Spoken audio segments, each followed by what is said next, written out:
Chers auditeurs, je vous souhaite la bienvenue à votre rendez-vous musical Appassionato sur Radio Judaïka 90.2 FM, que vous pouvez également suivre en streaming sur notre site radiojudaïka.be.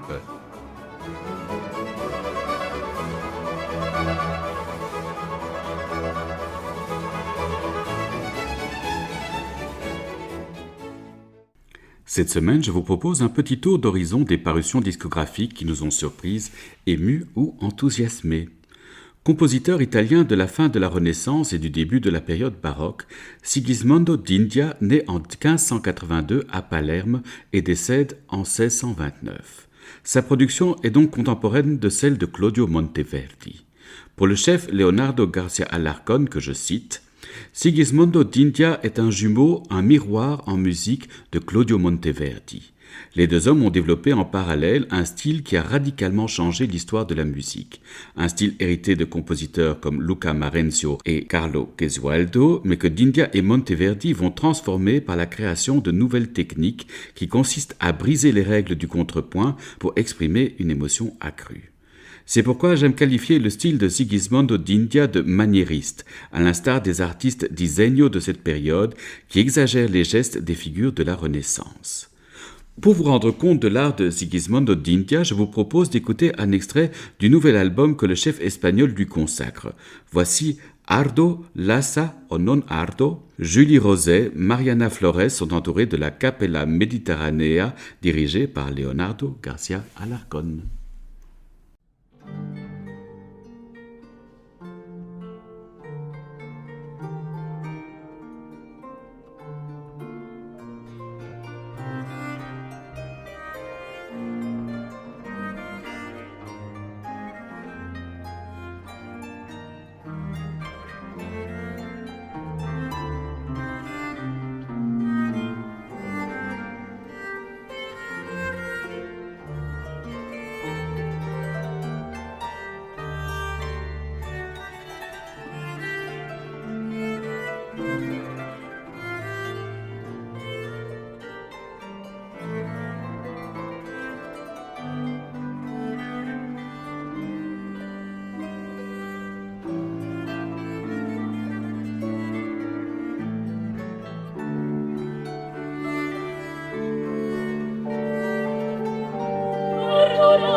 Sospetto no, piuttosto io sto tormento.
Ardo, Lassa ou non Ardo, Julie Rosé, Mariana Flores entourée de la Capella Mediterranea dirigée par Leonardo Garcia Alarcón, un extrait de l'album Lamenti e Sospiri consacré à Sigismondo d'India, une production du label Ricercar.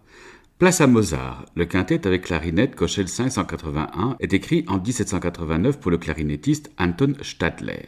Il s'agit du seul quintet pour clarinette achevé de Mozart, et c'est l'une des œuvres les plus anciennes et les plus connues, écrites spécialement pour cet instrument. C'est aussi l'une des œuvres les plus admirées de son compositeur. Je vous propose d'écouter l'allegro initial de ce quintet en la majeure Köchel 581 dans l'interprétation récemment parue du clarinettiste Nicolas Jürgensen et du Klenke Quartet.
L'allegro initial du quartet pour clarinette et quatuor à cordes en la majeur Köchel 581 de Wolfgang Amadeus Mozart dans l'interprétation de Nicolas Jürgensen et du Klenke Quartet. Il s'agit d'une parution du label Accentus.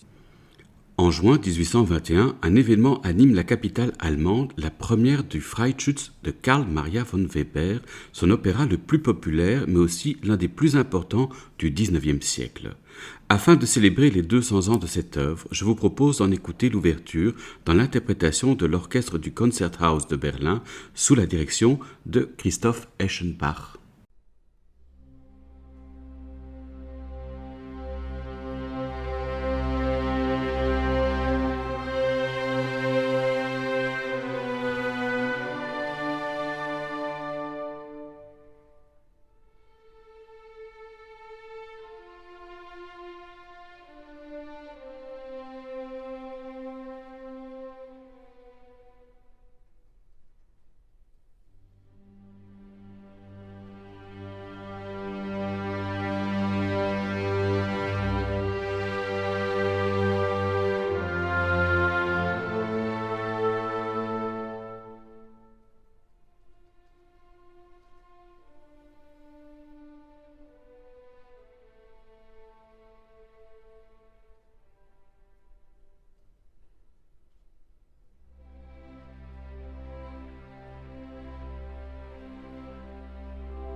L'ouverture du Freischütz de Karl Maria von Weber, l'orchestre du Konzerthaus de Berlin, sous la direction de Christoph Eschenbach. Il s'agit d'un extrait d'un album consacré au compositeur allemand par le label Alpha Classics.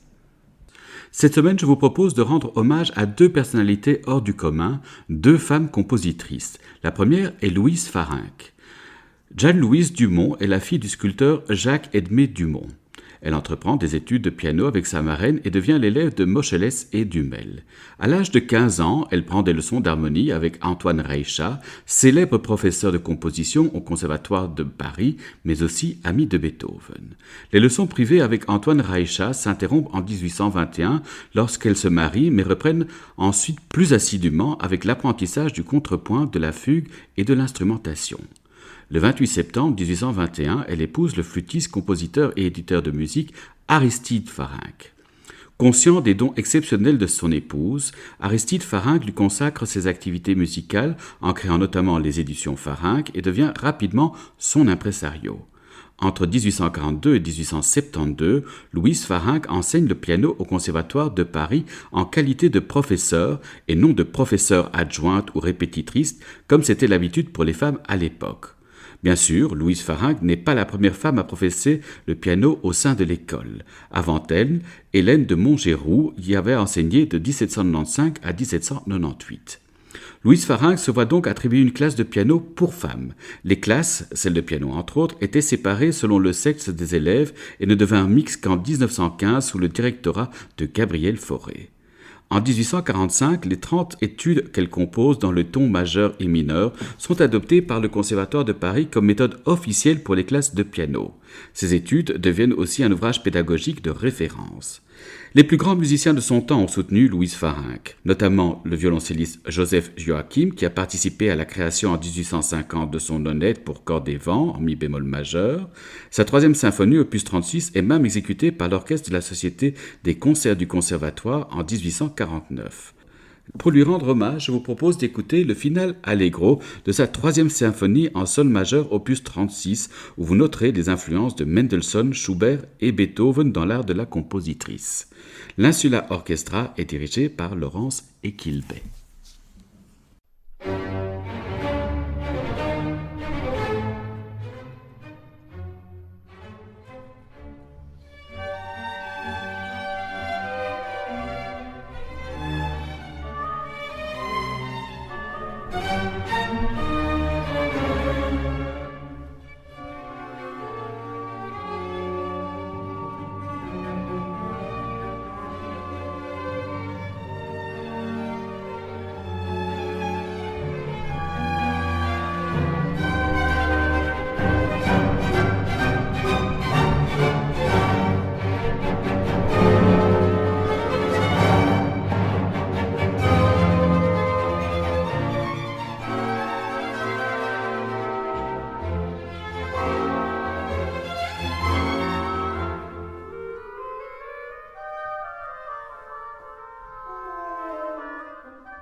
L'Insula Orchestra, dirigé par Laurence Equilbet, interprétait pour nous le final allegro de la 3e symphonie de Louise Farinck, une parution du label Warner Music.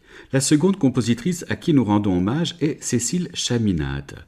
Issue d'une longue lignée de marins et d'officiers, Cécile Chaminade naît au Batignolles le 8 août 1857 au pied de la colline de Montmartre. Sa mère, excellente pianiste et douée d'une jolie voix, remarque très tôt que Cécile possède une oreille étonnante ainsi qu'une vive sensibilité musicale. En 1863, son père, directeur d'une compagnie d'assurance anglaise, fait construire une villa au Vésinet. La petite Cécile y fait la connaissance du compositeur Georges Bizet, de 20 ans son aîné, mais dont la mère s'est liée d'amitié avec Madame Chaminade. Bizet, qui la surnomme Mon petit Mozart, conseille de la faire entendre par Le Coupet, professeur de piano au conservatoire dans la classe réservée aux jeunes filles. Ce dernier propose d'inscrire Cécile dans sa classe, mais se heurte au refus de son père qui affirme que dans la bourgeoisie, les filles sont destinées à être épouses et mères. Bizet obtient néanmoins que Cécile suive en privé l'enseignement du conservatoire. Dans les soirées données par son père qui invite des compositeurs célèbres, Cécile accompagne Martin-Pierre Marsic, jeune violoniste belge à la renommée grandissante. Marsic fonde en 1877 un quatuor à cordes donnant des séances de musique de chambre à la salle Pleyel. C'est à l'occasion de l'une d'elles que Cécile Chaminade, profitant d'un voyage de son père, se produit pour la première fois en public. Elle reçoit les encouragements de Camille Saint-Saëns et d'Emmanuel Chabrier. Après un timide début avec la première de son trio numéro 1 pour violon, violoncelle et piano opus 11, elle donne en 1888 3 partitions symphoniques. Le ballet Cairoé à Marseille, un Concertstück pour piano et orchestre et une symphonie dramatique avec chœur intitulée Les Amazones à Anvers. Sa production est importante et comporte près de 200 pièces pour piano et 150 mélodies dans le style de salon. Cécile Chaminade est une concertiste appréciée particulièrement en France et en Angleterre. Après sa première visite à Londres, elle y revient presque tous les mois de juin dans les années 1890 pour donner un concert annuel interprétant ses nouvelles œuvres pour piano. À chaque fois, elle sera invitée par la reine Victoria à séjourner à Windsor. Ses tournées en Europe la conduisent jusqu'en Grèce et en Turquie, et pendant la saison 1907-1908, elle donne 25 concerts devant des salles combles aux États-Unis et au Canada. Quand la guerre éclate, Cécile Chaminade accepte de prendre la direction d'un hôpital londonien, abandonnant complètement la musique. Après la guerre, elle ne se produit plus en public, mais compose encore un peu. Épuisée par des courses incessantes, décalcifiée par les excès d'un régime alimentaire végétarien mal conçu, elle doit être amputée du pied en 1936. Elle se retire du monde à Monte-Carlo où elle meurt presque oubliée le 13 avril 1944. Pour lui rendre hommage, je vous propose d'écouter son concertino pour flûte et orchestre opus 107. Emmanuel Pahut est accompagné de l'Orchestre de chambre de Paris.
Vous êtes sur Radio Judaïka et vous écoutez Appassionato, votre rendez-vous musical.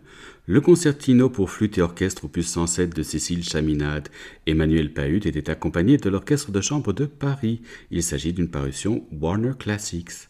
Nous terminons cette émission par une superbe nouvelle version d'Asie tirée du cycle de mélodies pour voix et orchestre intitulé Scheherazade, composé par Maurice Ravel. À la fois fasciné par l'héroïne des contes des Mille et Une Nuits et par la composition éponyme de Rimsky-Korsakov, c'est en découvrant les poèmes de Tristan Klingsor que Ravel se décide de composer son cycle de mélodies. Je vous propose d'écouter Asie dans la superbe nouvelle version de la soprano Katrina Knezhikova, entourée du Janacek Philharmonia Ostrava, dirigé par Robert Gindra.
Asie tirée du cycle de mélodies Scheherazade de Maurice Ravel. La soprano Katrina Knezhikova était entourée du Janáček Philharmonic Ostrava dirigé par Robert Jindra. Il s'agit d'une parution du label Supraphon.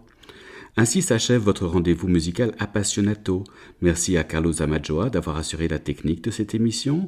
N'oubliez pas qu'Appassionato est diffusé sur les ondes et le site de Radio Judaïka les lundis à 13h, les mercredis à 14h et les dimanches à 9h. Merci chers auditeurs de nous avoir écoutés. À la semaine prochaine. D'ici là, portez-vous bien.